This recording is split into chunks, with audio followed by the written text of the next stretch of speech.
Alexandria Ocasio-Cortez went on Morning Joe.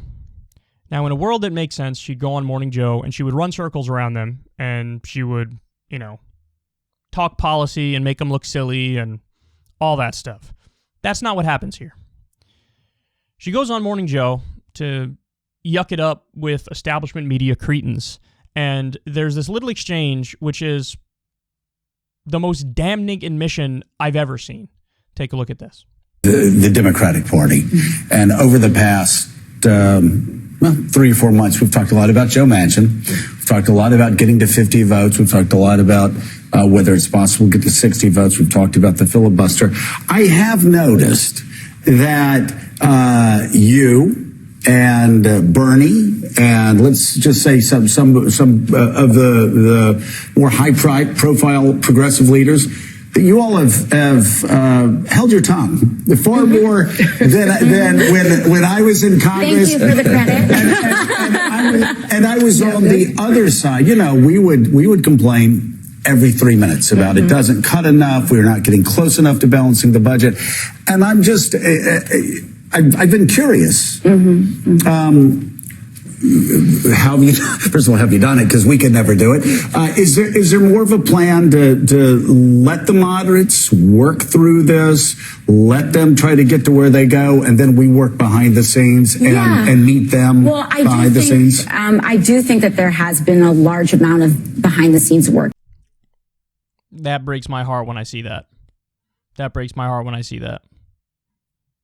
She says there's been a lot of behind the scenes work going on, which is why you're getting rolled in every single debate. Remember when she said, we can't do forced to vote for Medicare for all because we got to keep our powder dry for a fight we could actually win, like $15 minimum wage. Then the fight for $15 minimum wage came up and they instantly lost. So I submit to you, if her strategy was the correct strategy of talking behind the scenes, we'd have $15 minimum wage. They would have used their leverage and voted as a block in the House and blocked anything unless it included the $15 minimum wage, therefore putting pressure on Biden to get the fewer number of people who are against the $15 minimum wage, the 7 or 8 or whatever it was. Now you're forced to get them on the record and for the $15 minimum wage because there are more people who are for it than against it. So do you understand? You can get a block of like 12 people who are saying, I'm not voting for shit unless it has the $15 minimum wage in it in the last reconciliation package. And if you have 8 people who say, we're not voting for it with the $15 minimum wage in it, 12 is more than 8. And so would you rather change 12 people's minds or 8 people's minds? So he would be forced to get to work to try to convince the 8 senators, you have to vote for this package with the $15 minimum wage. You have to do it. This is a must-pass bill. There's no ands if or buts about it. I don't care if you don't like the $15 minimum wage. You have to do it. These crazy progressives aren't going to vote for anything unless it has a $15 minimum wage in it. They didn't do that. They didn't do that at all. They rolled over. Oh, it's just so sad. Oh, it's just so sad.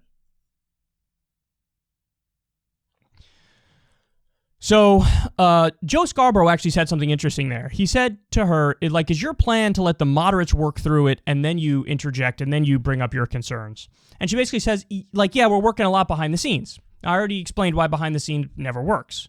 The only tool you have is public pressure, and you're not using your public pressure.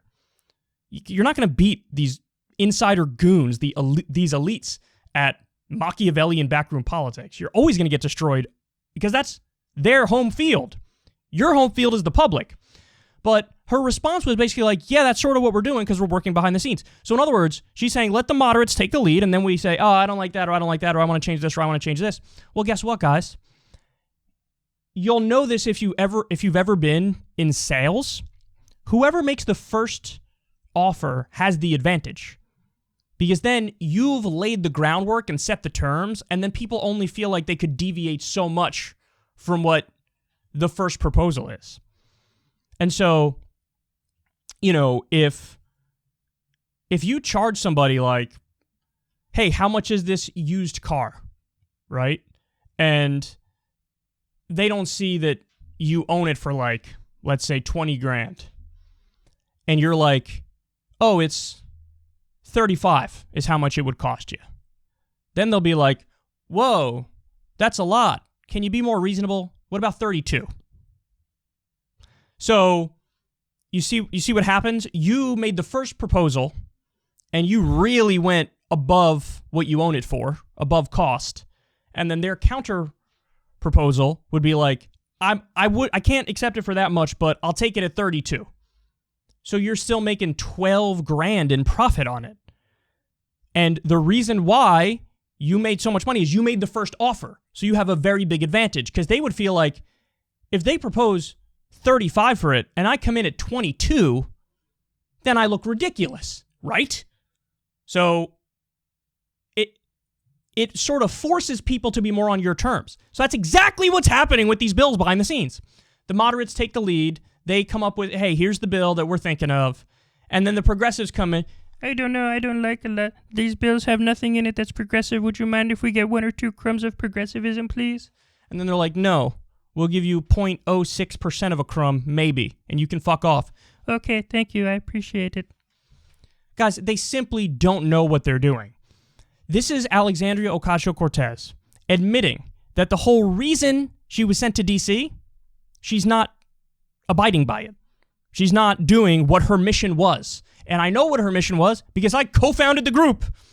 I told you guys this before, but the original name of Justice Democrats, the name that we thought we were going to go with, was the Left Tea Party. Now, we decided against it because the Tea Party was sort of despised by the media and it would have given us bad press. It would have had a negative connotation right off the bat. But the philosophy was to be the Left Tea Party. What did the Tea Party do? Well, sort of like what Scarborough is alluding to there, and I don't think he was in the Tea Party, but it's the same idea. He was like, we all went in there, we all couldn't shut up. We were saying, we want this, we want this, we want this, and we would argue for it every 3 minutes. And that's the idea. So you go in there, and not only do you hate the opposition party, you hate the leaders of your own party, and you make their life a living hell, and you drag the Overton window in your direction. So if they couldn't corral you, if they couldn't control you, if you're out there always arguing for these left-wing positions very publicly, then you're dragging that Overton window and forcing them to go further left. And she's not doing that. She's not holding Pelosi accountable. They're not holding Schumer accountable. She said, thank you for the credit, when told by Joe Scarborough, you guys aren't really making any noise. You guys are kind of staying in line for Joe Biden. She says, thank you for the credit. And then she laughs.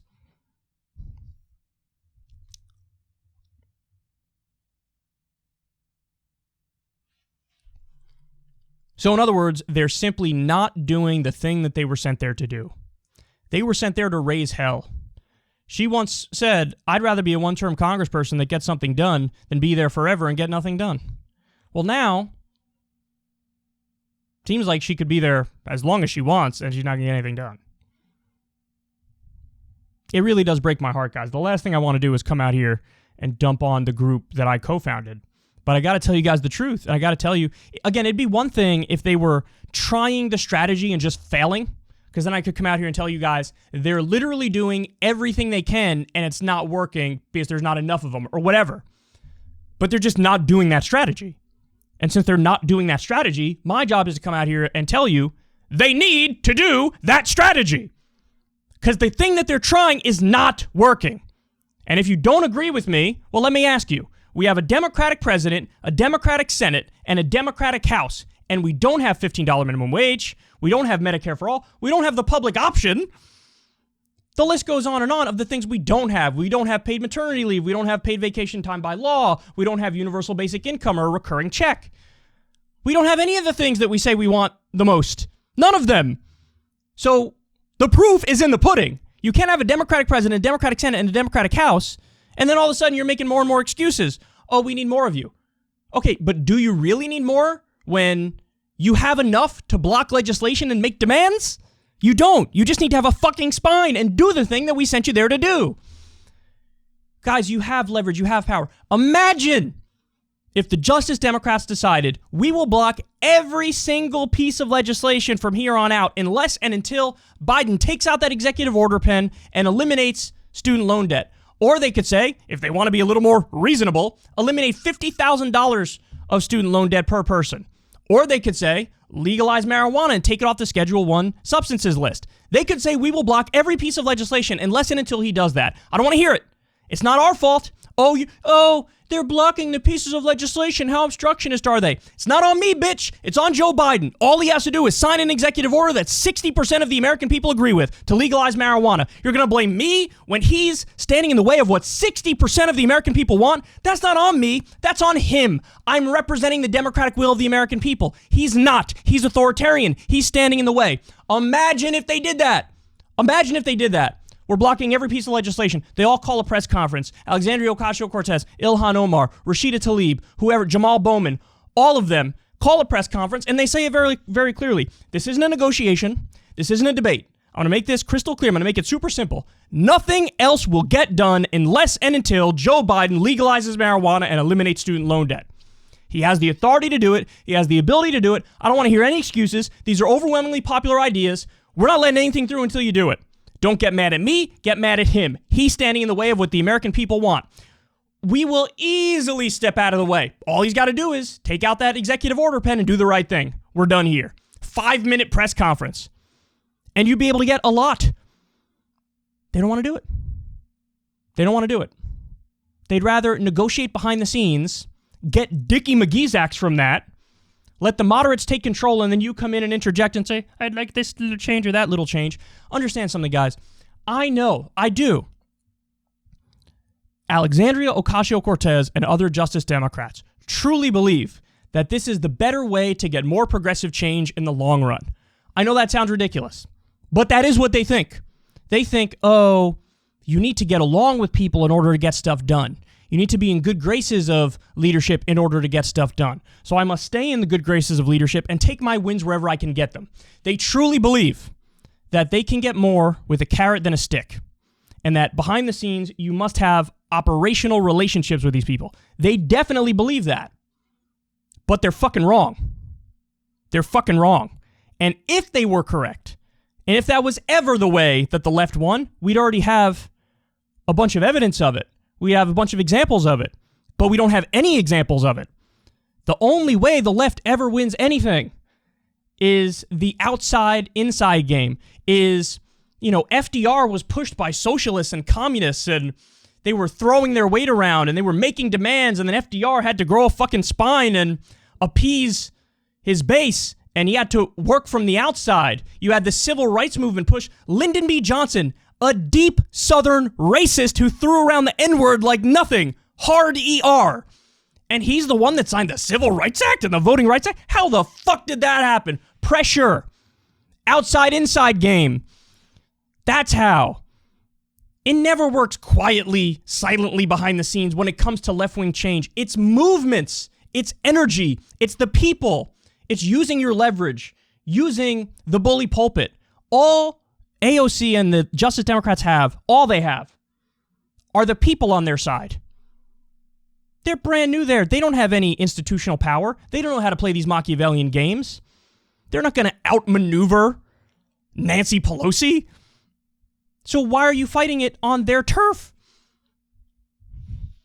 I just think it's naive to think like, if we just go along to get along, we'll get more wins that way. Because those fuckers will lie straight to your face. Oh, yeah, I believe in the same things you believe in. No, they don't. No, they don't. And by the way, for the 9,000th time, this is the part where a lot of you disagree with me, but you're fucking wrong. They are not corrupt. Corrupt means they take money from donors and they do the bidding of the donors. They're not doing that. They are naive and incredibly weak.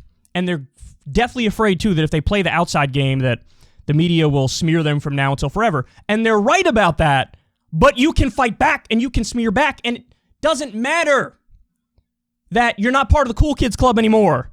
That doesn't matter. It doesn't matter that a lot of people are going to hate you and try to make you out to be the boogeyman, and they're going to say you're with the Republicans when you do obstruction stuff. That doesn't matter. You can speak for yourself. You can respond. You can fight back. But again, and this was my problem, is I fucked up because we didn't really vet for leadership qualities. We only vetted for, do you agree with us on the policies? They agree with us on the policies. Great. They agree with us on the policies and they were likable enough to get elected. We're good. But turns out you need a lot more than that. Not only do you need to agree on the policies, you need to have real strong leadership qualities where you're willing to take the fire, the incoming fire. And I just don't think they are.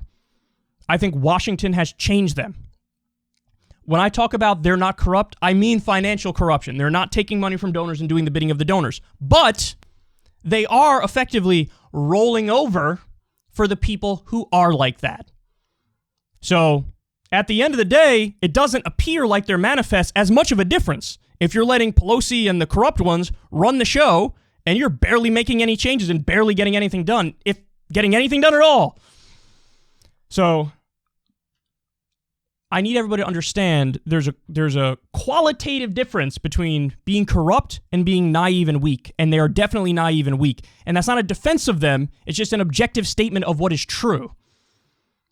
So either way, this is the most heartbreaking thing yet that she's done, for sure. For sure. Because it shows not only is she wrong, she's like arrogantly convinced she's right as she's dead wrong. Even though they have nothing to show for their strategy, even though they'll continue to get nothing. She's like, thank you. Thank you for the credit. And then she laughs when she's told, you're not fighting at all. You're working behind the scenes instead of using your power in the bully pulpit and voting as a bloc and really throwing your weight around. The closest they've gotten to fighting just happened recently, where they said, get this is hilarious. All right, we'll vote for the bipartisan reconciliation bill, by the way, or no, excuse me, not bipartisan reconciliation bill, bipartisan infrastructure bill, which is a Wall Street takeover. It's a privatization racket. It has a regressive tax in it, which raises taxes on working people. It's the gas tax. Taxes electric cars. We'll vote for that bill only if we have a simultaneous reconciliation bill that's partisan, that we get the stuff we really want in it. Why the fuck do you think anybody who even agrees to that verbally is going to stick to that? No, they'll just get your vote to pass the shitty bipartisan one, and then they'll turn around and say, oh, did I say I was going to vote for the partisan one? Oops, I disagree now. I'm not for it now. And then you will have voted for the partisan shitty one, and you're not going to get the things that have what you want in it, like Medicare at 60, for example.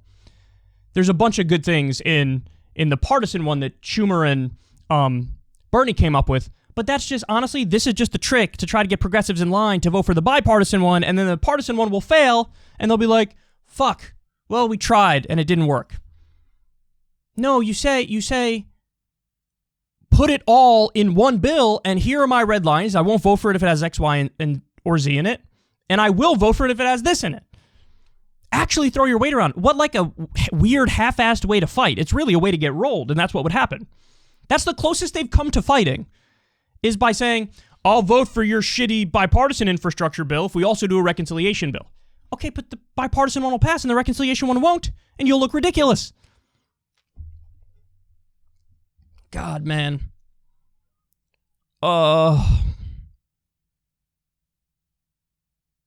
Honestly, shame on all of them. We had an opportunity here. We had an opportunity for the left to really define the agenda. If Bernie and all of the Justice Democrats really organized, voted as a bloc, stayed strong, were clear with their messaging, and were willing to take the hate from the media, and the media would say, oh, they're with the Republicans if they obstruct for certain demands, we could have won on a lot of this shit. We could have won. Instead, they're playing nice, and they're getting basically nothing. That's not to say that, the COVID relief bill wasn't a hell of a lot better than the CARES Act, and that's not to say that the $1,400 checks weren't a lot better than not having them, or the child tax credit isn't a lot better than not having it. All that stuff is true, but this is the best you could do when you have a Democratic president, Democratic Senate, and Democratic House. None of our main priorities are getting through. I mean, it's pathetic. So they're certainly not the same, and they're certainly not doing the thing they were sent there to do. And it breaks my heart to say it. I want nothing more for them than for them to flip on a dime and start doing the proper strategy, because it's never too late to do the right strategy. But they're not doing it. And the final point I'll make is this. It's funny that people... It doesn't matter how clear you are when you say stuff. If people have a perception of you, sometimes they cling to it like a kid to a fucking safety blankie. And it's hilarious that people listen to my really poignant criticism of the group I fucking co-founded, and they think, he's just a regular Democrat. He's always going to defend the Justice Democrats. Does this sound like I'm defending them to you right now? Does this sound like I'm defending them to you? I'm doing anything but defending them. Every bridge I had to these people has been completely burned 8 times over. And people will still say, he's just fucking Justice Democrat. He's always going to defend them or whatever. Nonsense. But I will say this, because everybody who hears this, then they have this silly idea of like, well, then obviously the answer is like a third-party approach. Just because this didn't work well does not mean that the further pipe dream is going to work. Because I got news for you. I think the establishment loves nothing more than when people check out of the system and try to work on a project like that. You want to know why? It's self-disenfranchisement. I wish it wasn't that, because I would love it if we had a new party that was actually principled and stuck to what they said they were going to do. But it's self-disenfranchisement because they know, the establishment knows that one of these efforts is not going to go anywhere. You want to know why? Because it's been tried 1,000 times in modern history, and it's never fucking worked. Never.